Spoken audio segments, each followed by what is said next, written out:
Hey, Carl. Joe Whalen, WBMA TV in Birmingham.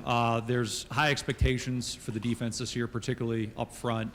How much would you say the success of this defense is dependent on you being 100% healthy this season? I'd say that the coaches have recruited well, and whether I'm healthy or not, this defense has high expectations. And I feel like I'll be a leader on and off the field, and I can't wait to play this season.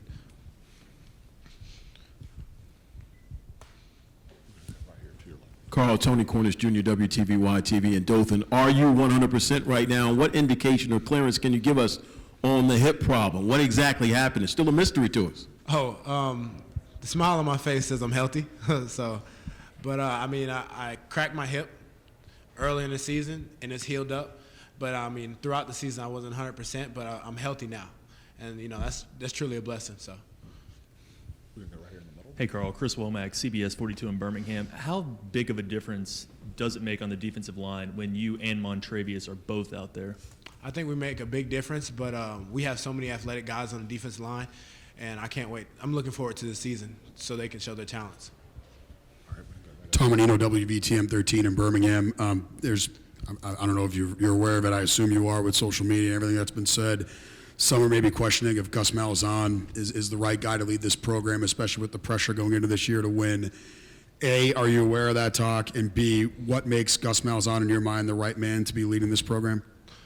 Well, the first thing I want to say is his resume speaks for itself. He's won games everywhere. And every time we, have a down season, the media wants to put out there that, that somebody's on the hot seat. So that's all I have to say about that. But his resume speaks for itself.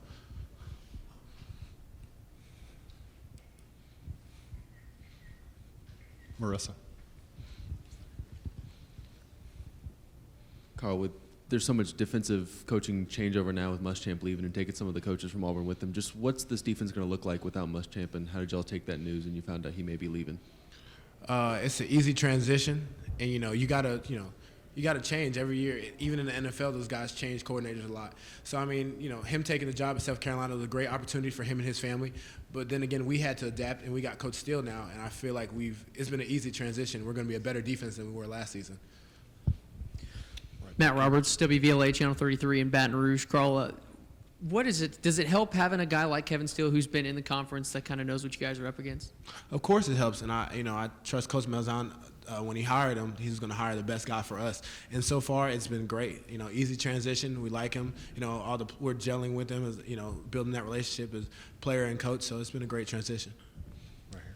Steve Nissom, WEAR Pensacola. Seems like you're in a good place now with the injury, but when it first happened last year, considering the year before you were also hurt, well, how tough was that to deal with, and how did you kind of fight through that? Well, of course it's tough, but we all go through adversity in our lives, and it's whether you choose to get stronger from it or let it hold you down. I've chosen to become stronger from it. So that's back in my past, and I'm moving forward right now. Tatum Everett, KTBS out of Shreveport, Louisiana. You spoke how Steele has made an easy transition for y'all. Do you think he adds a little extra perspective with his history at LSU to maybe be able to stop Leonard Fournette this year? I wouldn't say that, but I would say, his experience has allowed us to go against all opponents. And, and a running back is a running back when you stop him in the backfield. So.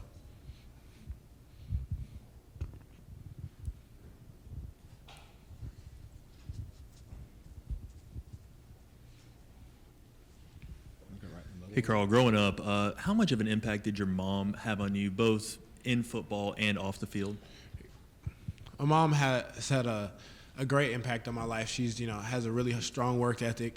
I've seen her, own multiple businesses and stuff like that. So, both my parents have really, helped and molded me into the person I am today. Where do you set the bar for yourself individually this season? Being 100% healthy, how good can you be? I'm not going to tell you that because, I like to keep the goals to myself, and that's how I work. So, Carl, to your left over here. It's said in the SEC that it's become an arms race when it comes to facilities, whether it's stadium or practice or dorms and things like that. Do players notice that? Do you guys, are you cognizant when you travel through the league? Do you talk about that kind of thing? Are you aware of who has the best and who doesn't have as good as the other? Is it important to the players? Yeah, it's important to me because I like it. We get something new, and then somebody else gets something new, and then they want to top that person. So it's better for me. So I like it. I'm aware of it, but you know, I don't know how long I'm going to be here for the next big thing. So. Marissa, right behind you. Carl, hey, Rob Cassidy with Yahoo Sports. Can you kind of let me know what the transition's like from going from a top-rated high school recruit when you get on campus? Is it a little bit of a shock? Do they have to de-recruit you guys a little bit? I mean, yeah, that's the process, but, you know, everybody's a little different. Everybody, you know, transitions a little bit differently. So, I mean, it's not too much of a big deal. Is it harder for you guys to realize that maybe, I mean, you guys started as stars on the high school level to realize that you're back at the bottom of the pile even though you've been hyped up so much? I can't speak for everybody because, you know, when I came in, I was like, okay, you know, everybody's been hyping you up. And the recruiting sites, I feel like that's a problem nowadays because, you know, you give, you know, putting all these praise on these guys and then they come into the program and they feel like they're the big man on campus. But for me, it was different. You know, I knew I had to work at some aspects of my game to become a better football player. So, I mean, it wasn't nothing that I didn't expect. We're going back over here. How much of it all do you think about what you'd like to do at the next level? How often at all do you think about the NFL and that process that's going to be ahead of you at some point? I'm focused on Auburn and only Auburn right now. Last year, you guys were the SEC favorite. This year, a little more under the radar. Do you like this scenario better coming into the season? I do like the scenario. He didn't ask me that. So. I like the scenario because it's feeling like you know, kind of like a. You know, I'm not going to answer that. We'll find out when the season goes on. Vince Line of WAKA Montgomery. What's your reaction to the inordinate amount of transfers? 12 or 13 players transferring out? What's the reaction to that? It's not too much of a big reaction. We get new freshmen, we get new people changing in and out the program. You know, I'm happy that we get new guys at Auburn. Carl, I said it's been a pretty easy transition from Muschamp to Steele. What, if any, adjustments have been made to the defense? Just renaming phrases. You know, Muschamp might call something a certain way. Coach Steele might call something a certain way. Just names, really. But it's been a pretty easy transition. Carl, your thoughts on the opening game against the reigning ACC champions in your house, Jordan Hare. Talk about that and the guy they have a quarterback, what challenge he poses. Everybody knows, you know, they have a good quarterback, good team, and can't wait to compete against them. You mentioned it being an easy transition from Muschamp now to Still. Just what are some of those characteristics Muschamp had that you may miss this season on the defensive side of the ball? He was a great coach, you know, miss all about him, but, you know, Coach Steele is a great coach as well. So, you know, I can't wait to work with Coach Steele.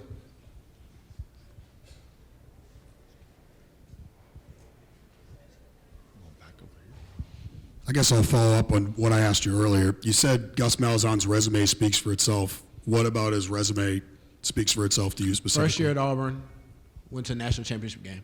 That's part of his resume.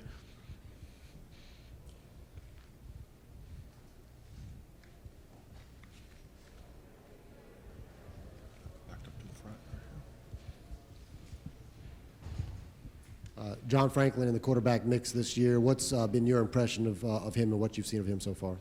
John Franklin comes in every day, works hard on the weekends. You know, good impression of him. He's earned our respect as a team.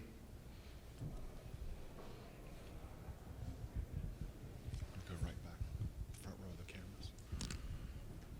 Carl, your impressions of this SEC Media Days extravaganza, being in the spotlight, all these cameras, how do you take this challenge on as you do on the football field? I don't think it's that much of a challenge, you know, I really, you know, I enjoy it, you know, coming to represent Auburn as best as I can. So it's an honor for me, and I don't really think it's a challenge.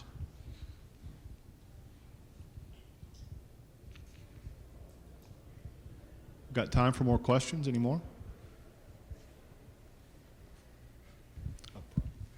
Taylor Tannenbaum from WHNT in Huntsville. You and Rudy Ford both on a watch list for best defensive player this upcoming season. I guess you've watched him grow both on the field and from the sideline you've been able to watch. How have you seen him change over the years and grow over the years, and how good of a feeling is it to know that you have Rudy Ford behind you on that defense? Rudy's a good friend of mine, and, you know, it's good watching him. He's always been a physical freak. But, you know, he came in as a running back, and, you know, that transition to safety is pretty amazing to me because, you know, if I had to go on offense, it would be pretty hard for me. So, you know, it's been good to watch him grow and develop, and I can't wait, you know, to see what he does this season.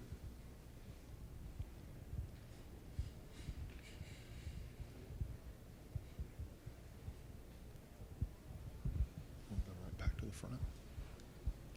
Carl, you open with 5 straight home games at Jordan-Hare Stadium. How important is it for this team to start off fast with that advantage to try to get some early momentum for the challenges that await during the season down the stretch?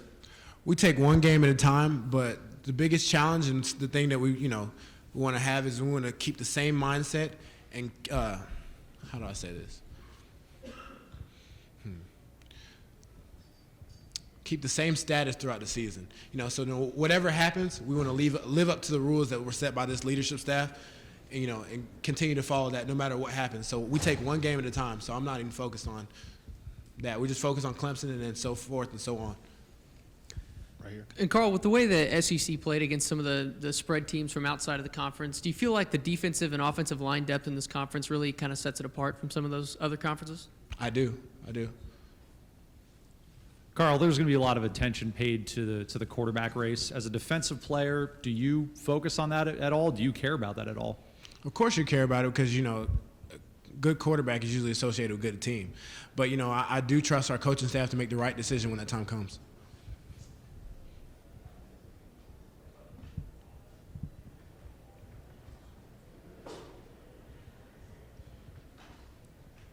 Any more questions? Okay, thank you.